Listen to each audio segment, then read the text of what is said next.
Okay, so I was born in Brooklyn, New York, raised by my mom. She took me to all my basketball games, picked me up from practices, made sure I had everything I needed for basketball games. So I'm a senior transfer at Bridgeport. I'm going to tell you how I got here. When I was 17 years old, senior in high school, I did not play AAU basketball. AAU basketball is a league for high school students to play and go different places around the world for college coaches to be able to get the opportunity to play college basketball with a scholarship. I didn't play that, but I was fortunate and at a level where college coaches were still interested enough to come see me play. So it was about October of my senior year in high school. I went to Midwood in Brooklyn, New York. I went to Midwood High School in Brooklyn, New York. And my senior year, I thought I wasn't going to play college basketball because I didn't play AAU, so I didn't have all the other opportunities that other kids had to go to different states and play against different people and see different coaches. League before my senior year in high school, and I scored 38 points. And the kid outside the gate told me he was going to put the game on YouTube. And from that YouTube clip, I got a call from University of Buffalo, head coach Felicia Leggett-Jack, who said she was interested in me and was interested to know more about me. So she came to a high school game, saw how I played. She liked my game. Later on in the year, like signing period for college basketball is in November or in March.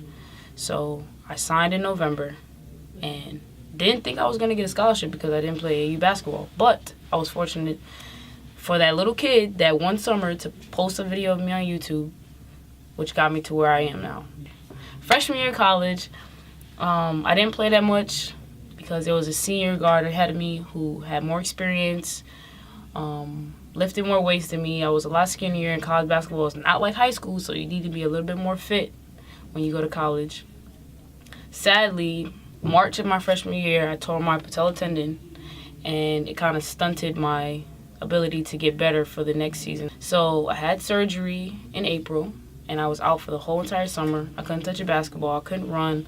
I had to learn how to walk all over again, and it was just like my world was over. I thought basketball was done. Many doctors told me that it was like slim to no chance that I was going to play basketball again.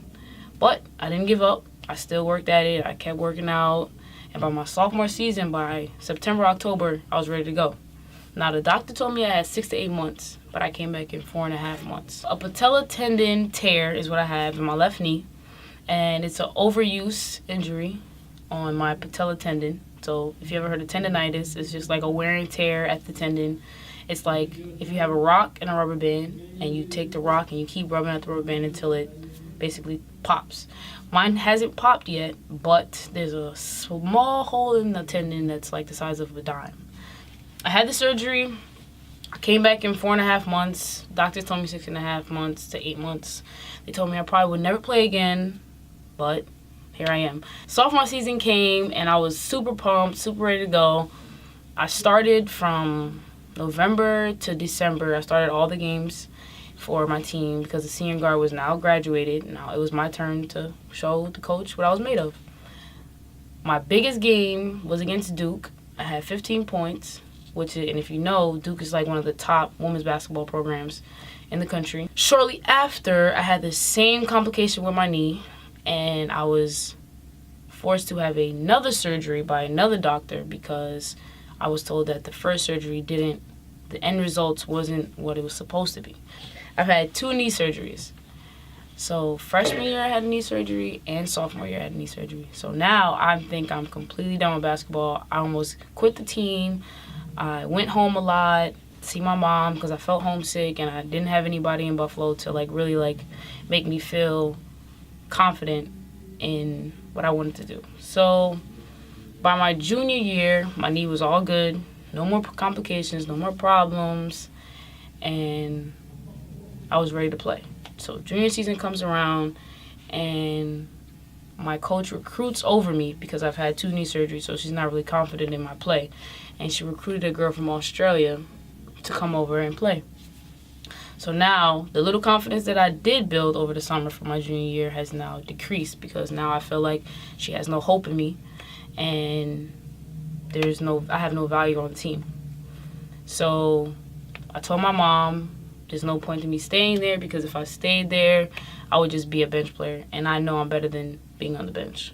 After having many of conversations with my mom, my coaches, I decided that University of Buffalo wasn't the fit for me anymore, and I had to take my talents elsewhere so that I would somehow try to gain my confidence back because basketball is something that I want to do in the future, past college, if my knees hold up, obviously.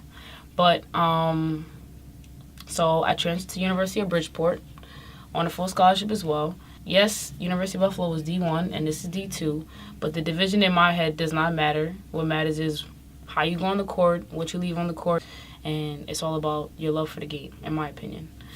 So this is my senior year here at Bridgeport, and I'm hoping to definitely leave a name for myself here and make it known that, like, even though some people might push you down, you always find a way to pick yourself back up. I plan to coach or play professionally overseas once I graduate, depending on the opportunities that are given to me first. Obviously, I would love to play overseas, but if my knees don't hold up, which I've heard from many doctors, then coaching and teaching somebody else the game is something that I would definitely love to do.